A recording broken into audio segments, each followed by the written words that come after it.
తాకట్టులో ఉన్న మీ బంగారం ఈ రోజు ఎంత ధర చేస్తుందో కొమ్మూరి గోల్డ్ వాళ్ళకి కాల్ చేస్తే ఫ్రీ గోల్డ్ కాస్ట్ చెక్ చేసి చెప్తారు. ప్రస్తుతం మనతో పాటు ఇస్కాన్ టెంపుల్ నుంచి ప్రణవానంద ప్రభుజీ ఉన్నారు. సర్వ మానవాళికి శ్రీకృష్ణ పరమాత్ముడు జీవన్ ముక్తిని, జీవన్ మార్గాన్ని ఏ విధంగా చూపించారనేది వారి మాటల ద్వారా మనం తెలుసుకుంటూ ఉన్నాము. వారు ప్రత్యేకంగా గోవర్ధన్ ఇకో విలేజ్ ముంబైలో ఉన్నటువంటి ఆశ్రమంలో వారు సేవ చేస్తూ ఉంటారు. శ్రీకృష్ణ భగవానుడి గురించి, వారి లీలల గురించి ఎన్నో వీడియోస్లో మనం వారి మాటల్లో వింటూ ఉన్నాము. ప్రస్తుతం మనతో పాటు స్టూడియోలో ఉన్నారు ప్రణవానంద ప్రభుజీ. వారితో మాట్లాడదాం, మరిన్ని విషయాలు తెలుసుకుందాం. నమస్కారం ప్రభుజీ. హరే కృష్ణ. నమస్కారం అండి. ఏకాదశి వస్తుంది, చాలా విశిష్టమైన రోజు అని చెప్తూ ఉంటారు. కొన్ని ప్రాంతాల్లో అయితే అసలు పండగే ఆ రోజున.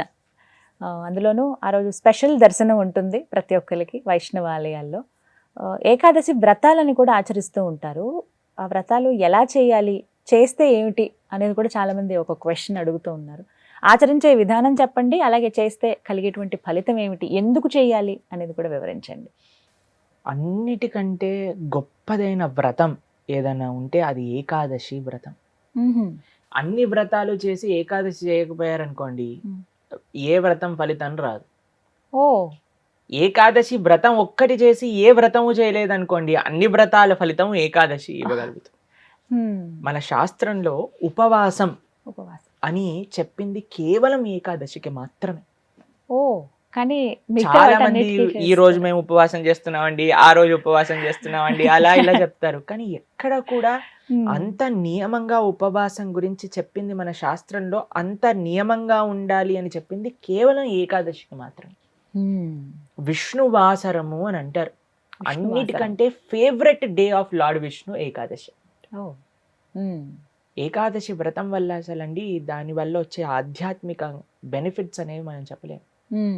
ఉపవాసం అంటే ఫస్ట్ అందరూ మేము ఒకసారి ఏకాదశి వ్రతం గురించి చెప్పామండి, ఎలా ఉపవాసం ఉండాలి అన్ని విషయాలు చెప్పాక ఒకళ్ళు హ్యాండ్ రేస్ చేశారనమాట, మాకు ప్రశ్న ఉంది అని. అయితే ఏం ప్రశ్న ఉంది అని అడిగితే, ఏకాదశి రోజు ఏం తినచ్చండి అని ప్రశ్న అడిగారు అనమాట. గంట సేపు నేను లెక్చర్ ఏకాదశి ఉపవాసం ఎందుకు చేయాలి అని చెప్పాక ఏకాదశి రోజు ఏం తినచ్చు అని లెక్చర్ క్వశ్చన్ అడుగుతున్నారనమాట. అయితే ఉపవాసము అంటే ఏంటో ఫస్ట్ అర్థం చేసుకుందాం. ఉప అంటే దగ్గరగా, వాసం అని అంటే ఉండటం. ఉపవాసం అని అంటే భగవంతుడికి దగ్గరగా ఉండటం. ఏ ఉపవాసానికంటే ఇదే నియమం అండి. చాలా మంది ఏం చేస్తారు తెలుసా, మేము ఈరోజు కటిక ఉపవాసం, నీళ్లు కూడా స్వీకరించట్లేదు అని హ్యాపీగా టీవీ ఆన్ చేసుకొని ఇలా బెడ్ పైన పడుకొని ప్రొద్దున నుంచి రాత్రి రాకే ఏ సీరియల్లో ఏ సినిమాలు చూస్తూ ఉంటారు. అయ్యా లేచి గుడికి రండి అండి, నామ లేదు, శరీరంలో ఓపిక లేదు, నిర్జల వ్రతం ఈరోజు.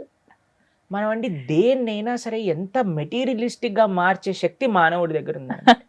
శివరాత్రి రోజు జాగరణ చేయండి అంటే లేట్ నైట్ షోలు వాటిలలో సినిమా థియేటర్లో కూర్చొని జాగరణ చేస్తుంటారు.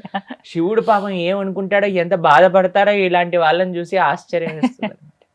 మనం దేన్నైనా సరే ఎలా పాడు చేయొచ్చో అంత, ఎంత ఫాస్ట్ గా మానవ బ్రెయిన్ పనిచేస్తుందంటే అంత పనిచేస్తుంది. ఉపవాసము అని అంటే, ఆ ఉపవాసం చేసే ఏకాదశి రోజు ఏం చెయ్యాలి అని అంటే, ఇంకా మరింత కృష్ణ సేవ, ఇంకా మరింత భగవన్నామం పలకటం. హరే కృష్ణ కృష్ణ కృష్ణ హరే హరే, హరే రామ రామ రామ హరే హరే. మరింత నామం చేసుకోవటం, మరింత భాగవత గీత వీటిని శ్రవణం చేయటం, అధ్యయనం చేయటం. ఇది ఉపవాసం, భగవంతుడు దగ్గరగా ఉండటం. మరి ప్రభుజీ ఉపవాసం అంటే తినకుండా ఎందుకు ఉండాలని చెప్తారు? ఇప్పుడు చూడండి, ప్రొద్దున నుంచి లేవంగానే తిండి గోలే కదండి మనకి. ఏం టిఫిన్ ఏం చేయాలి, దోశలు వేయటం, ఇడ్లీలు వేయటం, అటు వాయిల్ తీయటం, ఇటు చట్నీ చేయటం, ఇటు సాంబార్ చేయటం, పెట్టేయటం. దాని తర్వాత ఇది అయిపోగానే మళ్ళీ లంచ్కి ఏం కావాలి, భోజనం కోసం కూరగాయలు కట్ చేయటం, వంటలు చేయటం, మళ్ళీ తినగానే నిద్ర వస్తుంది, మధ్యాహ్నం పూట పడుకుంటాం, మళ్ళీ సాయంత్రం కావగానే ఇది అది. దాని తర్వాత మళ్ళీ రాత్రి డిన్నర్ ఏంటి, స్విగ్గీ జొమాటో అవి ఇవి, మళ్ళీ కిచెన్ క్లీన్ చేసుకోవడం, తూడ్చుకోవడం, బాసనలు తోముకోవడం, వీటిలలోనే రోజంతా పోతుంది. ఏం చెప్పారంటే, అయ్యా నువ్వు దేవుడికి దగ్గరగా ఉండాలంటే వీటిని కొద్దిగా దూరం పెట్టాలి, అప్పుడే సాధ్యం అవుతుంది. తినకపోయామనుకోండి, కొద్దిగా తగ్గించామనుకోండి, మనకి నిద్ర రాదు అంతగా. ప్లస్ ఇంత పెద్ద తతంగం మొత్తం కూడా ఆఫ్ అయిపోతుంది. ఎంత సమయం మెరిగిపోతుంది. మీరు ఒక్కసారి ప్రయత్నించండి. ఒకరోజు వంట తిండి ఈ రెండు ఆపేస్తే అసలు ఆ రోజు ఏంటి ఇంత పెద్దగా ఉంది మనకి అని అనిపిస్తుంది అనమాట. Long day. ఎందుకంటే అంత సమయం మనకు ఉండిపోతుంది. కాబట్టి ఏకాదశి రోజు ఏంటి నియమం, ముఖ్య నియమం ఏంటి అని అంటే ఎంత వీలైతే అంత భక్తితో ఉండటం, భగవంతుడి యొక్క ఆరాధన చేయటం, ఆలయానికి వెళ్ళడం, వైష్ణవుల సేవ చేసుకోవటం, భగవన్నామాన్ని జపం చేయటం, గీతా భాగవతాలు శ్రవణం చేయటం, సత్సంగంలో ఉండటం, ఇది ఏకాదశి ముఖ్య నియమం. దాని తర్వాత నియమం ఏంటి అని అంటే ఆహార నియమం పాటించాలి. ఏంటి ఆహార నియమం పాటించాలి అని అంటే ధాన్యంలో ఏకాదశి రోజు పాప పురుషుడు ఉంటాడు అని చెప్తారనమాట. ధాన్యం అని అంటే రైస్, దాల్, పప్పులు, తర్వాత గోధుమలు, తర్వాత వరి, వీటన్నిటిలో అనమాట. కాబట్టి ఆ రోజు మనం వీటి నుంచి దూరంగా ఉండి మరి ఏం స్వీకరించవచ్చు, పాలు, పండ్లు. తర్వాత మీకు అవి కూడా కాదండి, మరి మాకు ఇంకా శరీరం సహకరించట్లేదు, కొంతమంది ఉంటారు కదండి, బీపీ ఉంటుంది, షుగర్ ఉంటుంది, అటువంటి వాళ్ళు ఏం చేస్తారు అని అంటే మీకు సగ్గు బియ్యం అని దొరుకుతాయి, లేదా కొర్రలు అని దొరుకుతాయి అనమాట. వాటిని ఇవన్నీ కొన్ని ఏకాదశి రోజు స్వీకరించవచ్చు అని ఎలవ్ చేసినాం అనమాట. కాబట్టి ఇప్పుడు సరే రోజు సాబుదానా సగ్గుబియ్యం ఎలవ్ చేశారంటే సగ్గుబియ్యం పాయసం, సగ్గుబియ్యం వడలు, సగ్గుబియ్యం ఉప్మా, అన్ని ఒక 10-15 రకాలు చేసుకొని తినమని చెప్పట్లేదండి మేము. ఎవరికైతే వీలుంటుందో ఒక్క రకం చేసుకోండి, వాటిని ఆహారాన్ని స్వీకరించి శరీరం బాగుండేటట్టుగా చూసుకొని భగవంతుడి యొక్క సేవలో పెట్టుకో. కాబట్టి ఏకాదశి ప్రధాన నియమం ఏంటి అని అంటే భగవంతుడి దగ్గరగా ఉండట. అని కొంతమంది కటిక ఉపవాసం అని ఉంటారండి, నీళ్లు మాత్రమే స్వీకరిస్తారు ఆ రోజు. నీళ్లు కూడా స్వీకరించరు, దాన్ని కటిక ఉపవాసం అంటారు, నిర్జల వ్రతము అని అంటారు అనమాట. చెయ్యండి ప్రభుజీ, మేము నిర్జల చేస్తూ బ్రహ్మాండంగా ప్రొద్దు నుంచి రాత్రి దాకా జపం చేసుకునే శక్తి మా దగ్గర ఉంది అని అంటే పర్ఫెక్ట్. లేదండి మాకు ఏదన్నా లోపలికి వెళ్ళండి, మాకు బ్రెయిన్ పనిచేయదు అని అన్న వాళ్ళు పాలు స్వీకరించండి, లేదండి పండ్లు స్వీకరించండి, లేదండి సగ్గుబియ్యంతో కొద్దిగా ఉండొచ్చా. ఇందాక మీరు అన్నారు కటిక ఉపవాసం కనీసం. చాలా మంది భక్తులు ఉంటారు, మా ఆశ్రమంలో ఎంతో మంది ఉంటారు.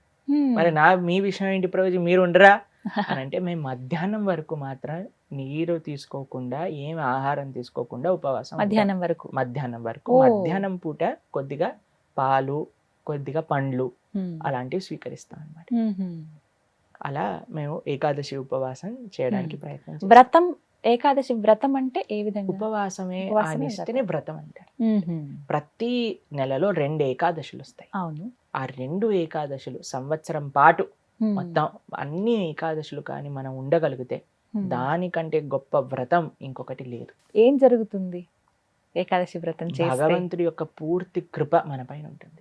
ఏకాదశి భక్తి జనని అని అంటారు. మన మనసులో భగవంతుడి పట్ల ప్రేమ కలుగుతుంది, దానికంటే గొప్ప వరం ఇంకేం కావాలండి. నిజమే కదా.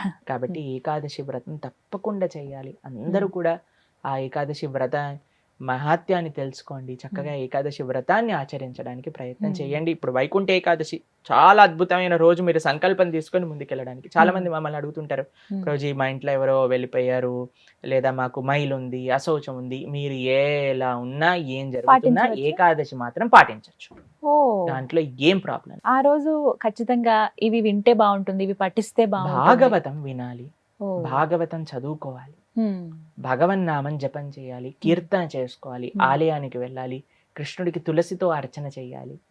ఇవన్నీ ఏకాదశికి చాలా మంచి. ఆ రోజున ప్రత్యేకించి ఉత్తర ద్వార దర్శనం ఉంటుంది. అవును, వైకుంఠ ద్వార దర్శనము అని అంటారు. అన్ని ఆలయాలలో మనకి కలుగుతుంది. చక్కగా దర్శనం చేసుకొని వైకుంఠ ఏకాదశి కాదండి, అన్ని ఏకాదశులకి ఇవే నియమాలు. భగవద్ ఆరాధన, భగవన్నామ జపం, భాగవత స్మరణ, ఇవే అన్ని ఏకాదశి. కాబట్టి తప్పకుండా ప్రతి ఒక్కళ్ళు చేయాల్సిన వ్రతం ఏకాదశి వ్రతం. ఎవరైనా ఆచరించవచ్చు, ఏ వయసు వాళ్ళైనా కూడా చేయవచ్చు, చేయదగింది అని అంటే కనుక. ఎస్, చేయగలమన్న ఓపిక ఉండాలి, ఆ ఆసక్తి, ఆ నిష్ట ఉంటే ఖచ్చితంగా ఎవరైనా పాటించవచ్చు. చాలా సంతోషం ప్రభుజీ, నమస్తే. హరే కృష్ణ.